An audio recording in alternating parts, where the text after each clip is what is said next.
Coming soon to a podcast feed near you. At the heart of this world, where monsters and magic exist in secret from modern life, is conflict. And among this chaos, there's one endeavor of great undertaking yet to be unleashed upon the world. They have been swarming into our affairs like locusts.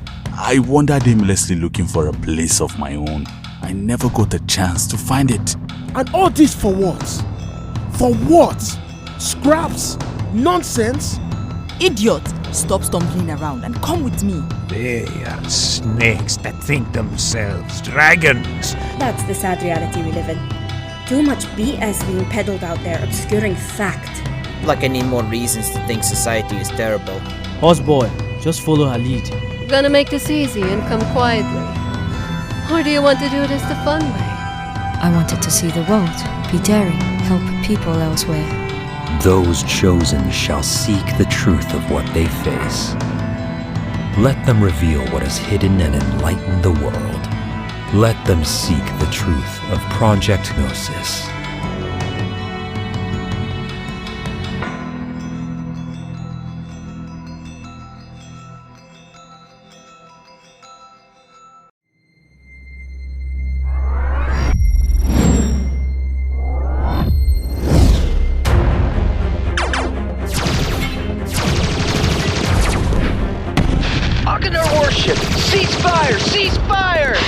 Humans must be defeated for the glory and honor of the Arcanine. Yeah. But do you detect any humans inside me?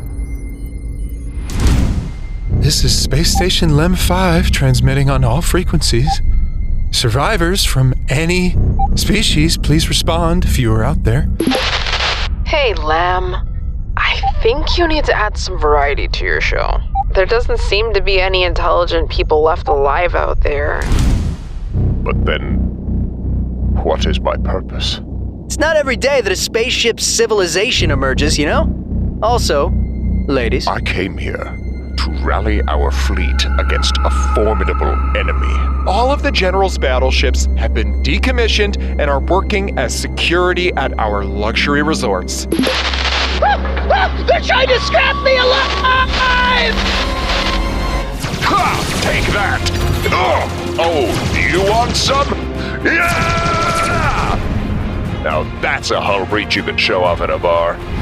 Guys, I think I found something connected to the species die-off. My God. What if we stick together instead?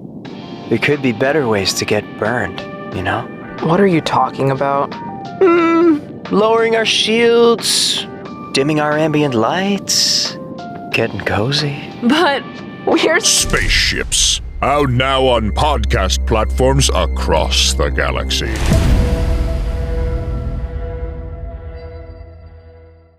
The following podcast may contain some cartoon violence and dark themes and the occasional bit of spicy language.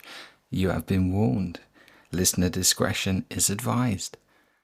The fall and partial re-emergence of the Dysfunctional 5.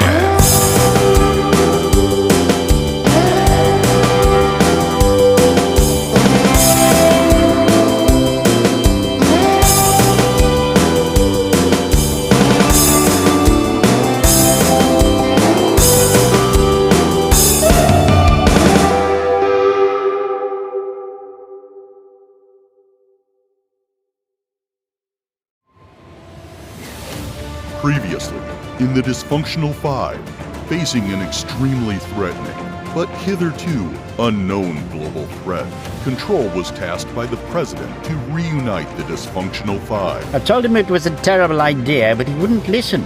His first port of business, locating the whereabouts of international assassin and known sociopath, Dave. I can't really argue with that. I have an official medical diagnosis. Control found Dave on a downtown rooftop, disguised as a priest, in the act of trying to assassinate a mafia boss. But when Dave misses the crucial shot... Hold up, I didn't miss. I never miss. I was distracted in the vital moment. And with his future career prospects dwindling, Dave takes control upon his offer to return to the Dysfunctional Five, and the pair made a hasty escape by helicopter, and then onto a connecting flight bound for an obscure part of Eastern Europe. And now, Chapter 2, Kittie Parlour. We begin this episode with some exposition. Officially, this is to give you, the listener, some pretext and context of the events to follow. But really, it's a cheap way to save time and effort in the edit. Just saying. So, Kittie Parlour took the first available transatlantic flight and returned to her home village, whereupon she was immediately able to purchase it outright and proceeded to turn it into her own personal fiefdom. She was initially warmly welcomed by the local population as a returning hometown hero and wealthy investor. She ordered an impromptu month-long local holiday for all the residents, culminating in a 48-hour music festival in the memory of her dearly departed lost love. She then renamed the village, also in his honour, and commissioned a 30-foot-tall statue in his likeness comprised of solid marble. And it was at this point that she found she'd spent every last penny she had. Undeterred, in a desperate attempt to balance the village's now fragile finances, she subjected the locals to a raft of draconian taxes and laws. This made her universally unpopular overnight. But the final straw was her announcement of a province-wide ban on the use of agricultural combine harvesters. This incited the villagers to revolt, and they overthrew her short, tyrannical reign. She was hastily tried and convicted on charges of witchcraft, and is scheduled to be executed by ceremonial burning at dawn tomorrow. She is currently being held under armed guard in a makeshift cell inside the village's alcohol distillery building. This was apparently the most secure location they could find, and was also deemed cold and damp enough to ensure her the requisite amount of deserved suffering and discomfort prior to her execution. It's your job to get her safely out of there. Proceed to the main village square, where I will be waiting with an extraction team to enable our escape.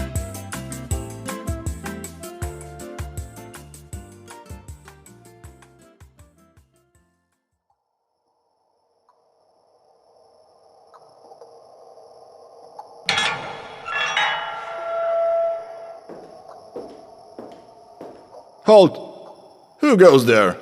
Fear not, my good man, for it is I, nothing more than a humble priest, here to bestow the last rites upon the condemned prisoner. You are unfamiliar to me. Where is Father Yuri?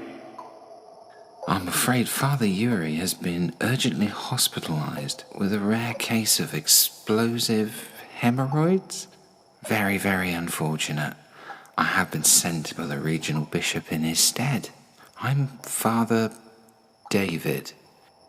Father David? You have a very curious accent. Yes, I do. I'm from up north. From here. Ah, that explains it. Northern accents are so strange. Yes, they are. Very strange indeed. Now, please, may I see the prisoner? Hold it! Why would a priest be carrying a gun? What, this? This is my holy water pistol. Your holy water pistol? Yes, as I'm sure you're well aware, us priests have to dispense a lot of holy water whilst undertaking our religious duties. And let me tell you, that stuff ain't cheap. We traditionally used to keep it in those ornate little glass bottles, which, while looking quite pretty, were absolutely hopeless for distribution. You go to sprinkle a little bit here and there, one slip of the hand, before you know it, you've anointed the floor with half the bowl. They were terribly costly and wasteful, so the Vatican, in a drive for cost-saving efficiency, came up with this as an alternative. Just a couple of quick squirts and you've blessed an entire room. No leakage, no waste. That's remarkable, Father. Indeed, it's a real game changer. Now, if I may, the prisoner? Yes, of course. She's in the cell at the back there.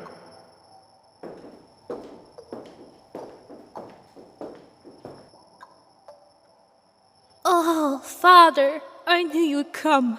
Hurry, we must pray for the poor misguided souls of this village. They know not what they've done. Silence, witch. We know full well what we are doing. We are ridding this village of your foul curse. Quiet. Now, my child, some things are about to happen, and you need to be prepared. Do you understand? I understand, Father. The Lord will not permit any harm against me.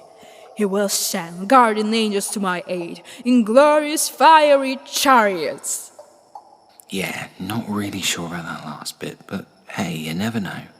God, if you please, will you unlock the cell door so that I may enter and administer the holy rites? What? No, I'm under strict instructions. The door remains locked. No one goes into the cell. Look, clearly the prisoner is delirious. She poses no threat, and I can't very well administer these most holy of rites through iron bars now, can I? All right, very well. But be swift in your work, Father.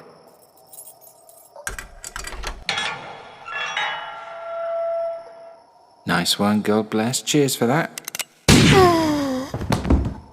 Righto, Kitty, let's get you out of here. Father, I am shocked. You have struck down my captor by the power of your holy water pistol. Kitty, snap out of it. It's me, Dave, remember? From the Dysfunctional 5. Dave? Dave? Oh, Dave! Shuddy boy! It's you! What are you doing here? And when did you become a priest? I am so confused right now. Yes, it's me. Nice to see you and all that. This is in fact a disguise. Clearly, I've not become a priest. I think me murdering your prison guard in cold blood more than proves that. I'm here to rescue you. We need to go. Right now. Go? But I can't. This is my home village. No, this is my village. My subjects, they took it from me. The poor misguided fools, they were confused. I know. If I can just reason with them, I can convince them to reinstate me back to my rightful position as their loving leader. Kitty, in a little over 3 hours, they're planning to march you into the village square, tie you to a wooden pyre, douse you in petrol, and set fire to you. I think we're well past the point of reasonable diplomacy, don't you? Maybe you're right. Damn those stupid, ungrateful peasants. After all I've done for them? That's great. Time to go.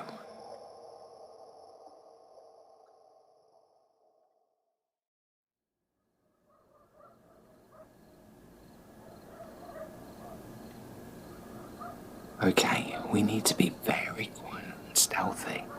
Control should be here soon with an extraction team. What kind of extraction team? Shh, keep your voice down. We don't want to draw any attention.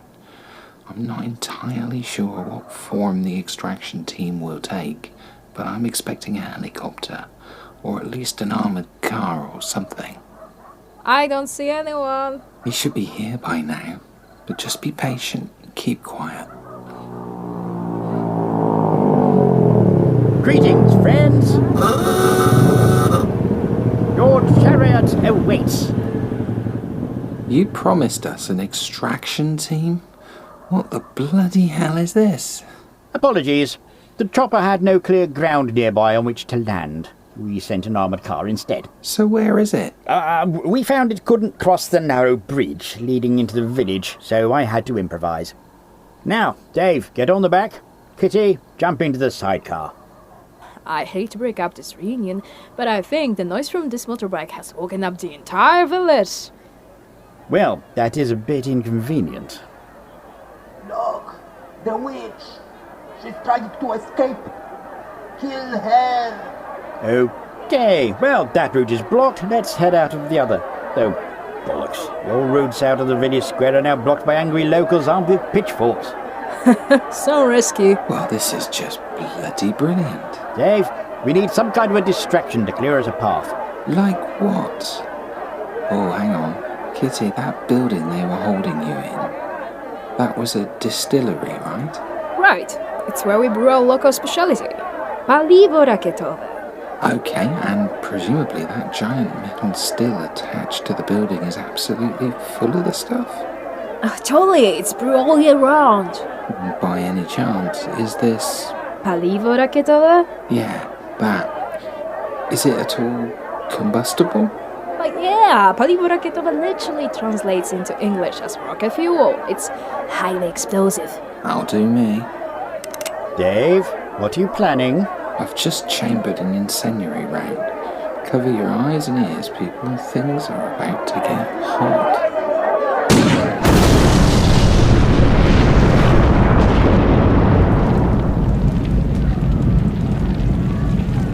Bloody hell. Well, we have our distraction. Oh my god, the whole village is on fire! My home! Can I remind you again, Kitty, they were going to execute you for being a witch. Ah yes, good point. Burn in hell, you pathetic, miserable donkey's arseholes! Jolly well said. Right, hang on tight everyone. Here we go.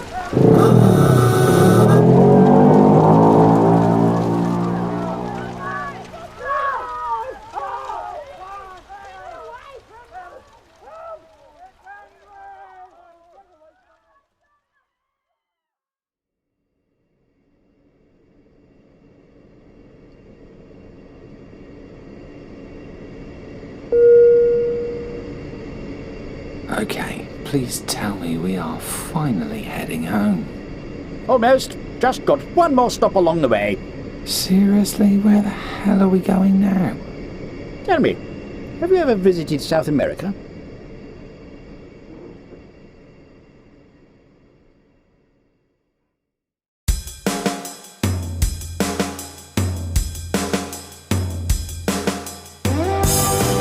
You've been listening to the full and partial re-emergence of the Dysfunctional 5. Chapter 2, Kittie Parlour, was written and produced by Jim Cogan and starred Ralph Duke as the show announcer, John Kennard as Control, Jim Cogan as Dave, Anna Gasecka as Kittie Parlour, Michal Choroszynski as the prison guard, and Wojciech Matras as the random shouting villager.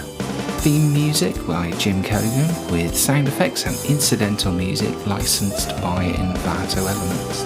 This series has been produced and released exclusively as bonus content for the Strange New Worlds and Spaced Out Tales sci-fi audio drama anthology podcast. And you can check out all our other episodes, including the original Dysfunctional 5 episode that inspired this series, by searching for Strange New Worlds and Spaced Out Tales wherever you get your podcasts, or by checking out our website, snwasot.com,